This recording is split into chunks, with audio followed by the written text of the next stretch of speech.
What is up, guys? Welcome to another video. That Geeky guy here, and today we'll be looking at another Blitz deck. This time a Lightning Briar again. I've actually made a budget version of this in the previous video. You guys can check it out.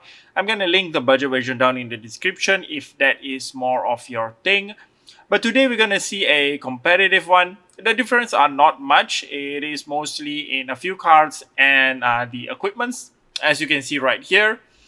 So we do have Rosetta Thorn, always the weapon of choice for Runeblade.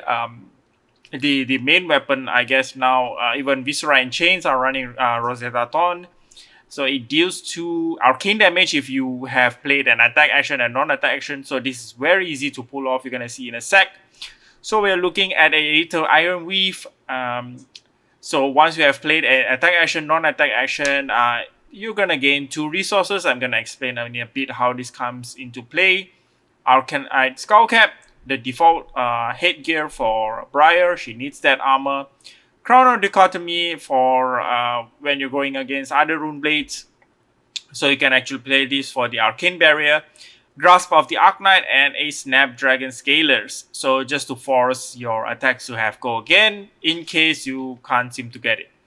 So if you scroll down here, we can see at the different attack actions and the non-attack action. So in terms of the balance between non-attack and attack action, you can see that the attack action is 22. So it is slightly higher than the non-attack action. So we are playing 40 cards. Attack action, they are 22. So there are 18 non-attack actions in this deck. So we're going to go through them. We are looking at a Arcanic Crackle, 3 and 1. Excellent for a cost of 0. It also blocks for 3. So even if you were to deal arcane damage to your opponent, you get to create a Earth token. So that would help in blocking if you are planning to block.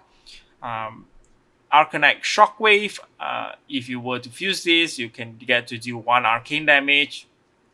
So we have 2 copies of Ball Lightning. It doesn't block, but still, it is a very effective way to start your combat chain. You can actually play this.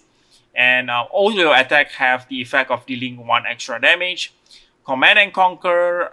So this is a bit of a resource heavy card to be putting into this deck. You can see that this deck only runs about 8 blues.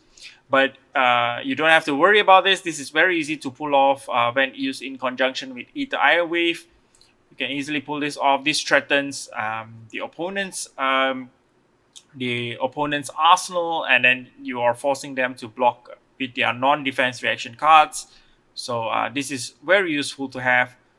So you have Electrify, 2 copies of red.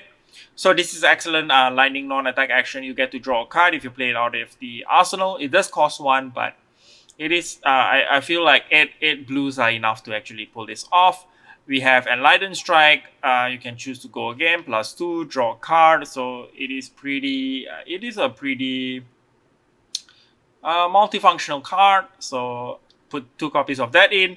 And Twine Lightning. So if you were to fuse this, go again. Self-explanatory. Excellent card. 0 cost. Heaven's Claw. 5 damage for the cost of 1. Excellent card.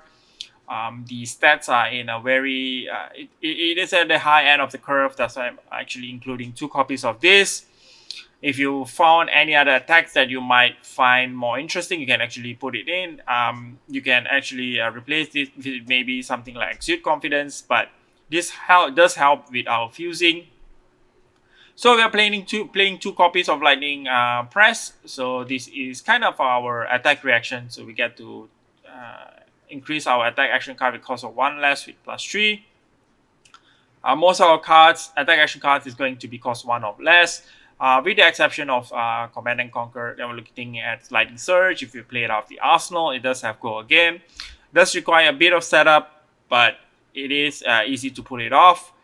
Nimbalism, just a +3 buff card. Plunder Run, you can play it out the arsenal, gets +3. Ravenous Rebel, a natural go again is pretty useful. We do play a heavy red deck, so it is quite easy to actually hit the 4. Rise of Lightning, if you get to fuse this and if you have dealt arcane damage, it does have a go again, though your opponent must be willing to take the arcane damage. So we are looking at a Scar for a Scar. Just make sure your health is lower and you have a natural go again. We have a Weave Lightning. So Weave Lightning does give, we can use this card for fusing and stuff like that. We can even use this to give our Lightning and Elemental attack actions +3. And if you were to fuse the card, it has go again. So for example, you can play Weave Lightning, play out Rise of Lightning, you fuse this. Even though the Arcane doesn't hit, because of Weave Lightning, it does have go again. So Captain's Call here is here just to support all the generics, allowing them to have the option to go again or +2. Works with E-Strike, works with Scar in case you have higher life and things like that. Pretty self-explanatory. 2 copies of Electrify.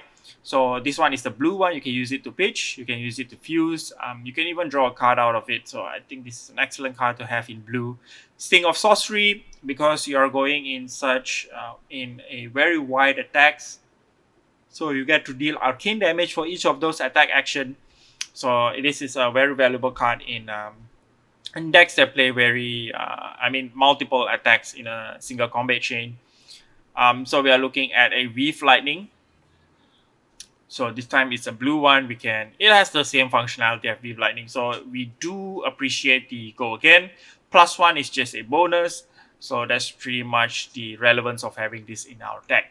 So that's it, guys. That's the deck. It's pretty simple, pretty straightforward. I also think that it is pretty easy to play it out.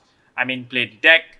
So if you have any question, just let me know down in the comments below. Do like, subscribe, and those kind of things. And see you guys in the next video. Hopefully a deck build or something like that. See you guys. Bye.